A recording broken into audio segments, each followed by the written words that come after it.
په خطا د نه یو کار وشي، تر دې پورې چې په خطا د نه قتل وشي.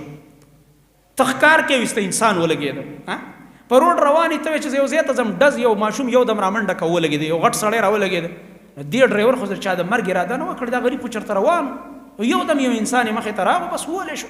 قتل خطا ګناهګار خو نه دی، خو دیت به ورکوي ځکه انسان ډېر قیمتي دی. انسان قیمتي دی، دیت پې ځکه مقرر دی. دا یو مثال در کوم. الغرض مقصد مې خطا معاف ده، په خطا یو کار تا نه وشو. نسیان معاف دی، هیره باندې تا نه یو ګناه وشوه، فرض روژه دي ده او په هیره باندې تا ته پته نه اوبه دې وڅکلې، روټۍ دې وخوړه.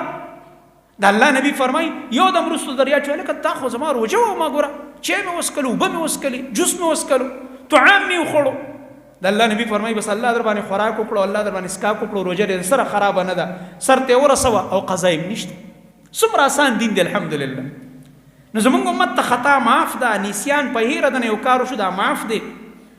او بل چې چا در باندې زور وکړو، زور وما استکرهوا علیه، اکراه در باندې وکړه. سورت نحل کې قرآن کې الله دا خبره ذکر کړې چې شابه کلمه د کفر وایه کني دا سر د لوامه، دا سر د نه کټ کومه. نو که انسان عزیمت اختیاري، عزیمت خدا دی چې بس اړو وایم نه شهید به دي. خو که ته رخصت باندې عمل کوې نو الله او رسول تعالی رخصت در کړی دی چې صرف د دې ظالم نه د خلاصي دپاره چې دا کومه کلمه ده دا ووایه او الله پې تا نه رانیسي چې د زړه نه دې نه یې ویلي. الا من اکره وقلبه مطمئن بالایمان. الله وایي ستا زړه په ایمان مطمئن دی، خو یو کس تا وجني او تا باندې کلمه د کفر وایي نو الله وایي زه دې نه رانیسم، او که د زړه نه دې ویله بیا به دې رانیسم، بیا به عذاب په اکراه باندې. په زور باندې څوک په یو چا ښځه طلاقوي، پر یو ټوپک دې دا سر ولم شابه دا ښځه دې طلاقه کړه، دا طلاق نه واقع کېږي.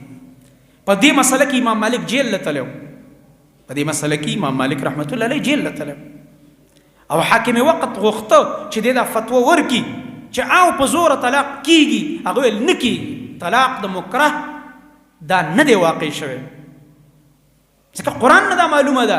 اکراه والا په زور چې په چا یو کار وشي هغه په دې کې دغه نه دی، دا عمل په هغه نه لیکلی کېږي، په دې حکم نه جاري کېږي. جیل کې واچو، په بازارونو کې وګرځو، په خر باندې سور که دې دپاره چې دی به د خپلې مسلې نه واوړي. امام مالک رحمت الله علیه په بازارونو کې چغې والې، څوک چې ما پیژني خو پیژني مې چې زه مالک ابن انس یم، او چې څوک مې نه پیژني واورئ زه فلانی یم او زما دا مسله ده چې طلاق د مکره نه واقع کېږي. بادشاه چې کوم مسله بندول غوښته چې جیل کې به واچوم او ختمه به کوم، بازار کې به وګرځم، هغه مسلې باندې فتوا ورکړي، هغه نور هم په خلکو کې خوره شوله. د امام مالک خبره خوره شوله، د بادشاه خبره فیل شوله.